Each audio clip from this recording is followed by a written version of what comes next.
Hello everybody. Today I'm going to show you how to replace the water pump on a DD15 engine.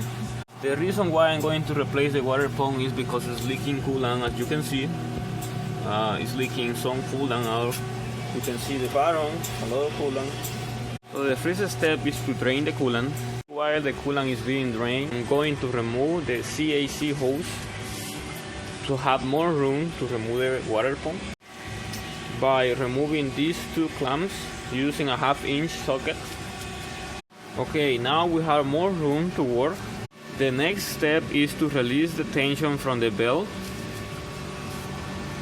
Okay, with the belt out of the way, the next step is to remove these bolts that hold the pulley.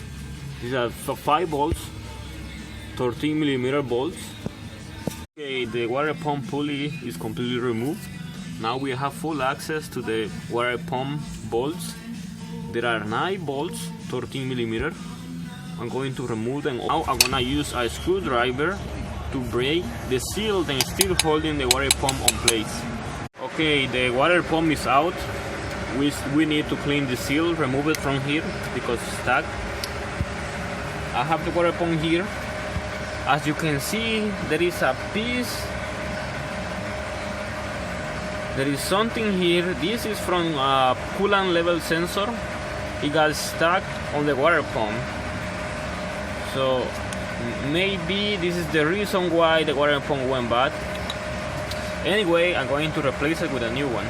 So I have the new water pump here. Here is the part number. This is an aftermarket water pump. It's cheaper than the OEM water pump. It's way cheaper.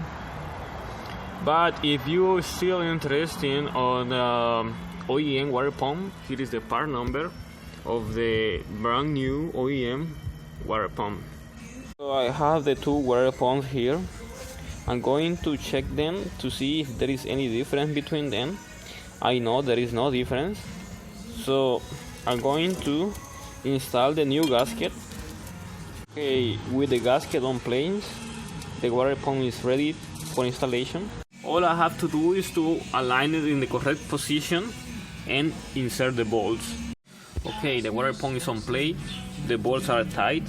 Make sure to torque them to the right specification. Now it's time to install the pulley. Okay, the water pump pulley is fully tight. Double check then they are fully tight and always torque them to the right specifications. Now I'm just gonna double check that everything is secure, and I'm going to install the water pump belt. Okay, the belt is on place.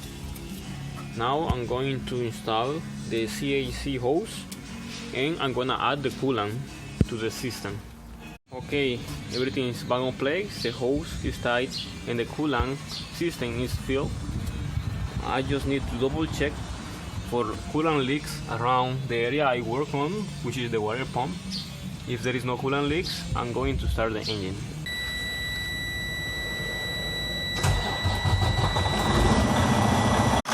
With the engine running, I'm going to check for leaks on the water pump. If there is no leak, I'm going to let the engine run until it gets warm. After having the engine running for a while, the temperature is about to reach its maximum, so I'm just gonna wait until the fan gets activated. Okay, so everything is running fine, everything is working properly. All I'm going to do now is to go outside of the vehicle and inspect for leaks. The process of replacement of the water pump, it will be very similar to all the DD15 engines from 2008 to 2016. So if you have any questions about this video, just comment below and I will answer them as soon as I can. Please like the video, share, subscribe, and thank you for watching.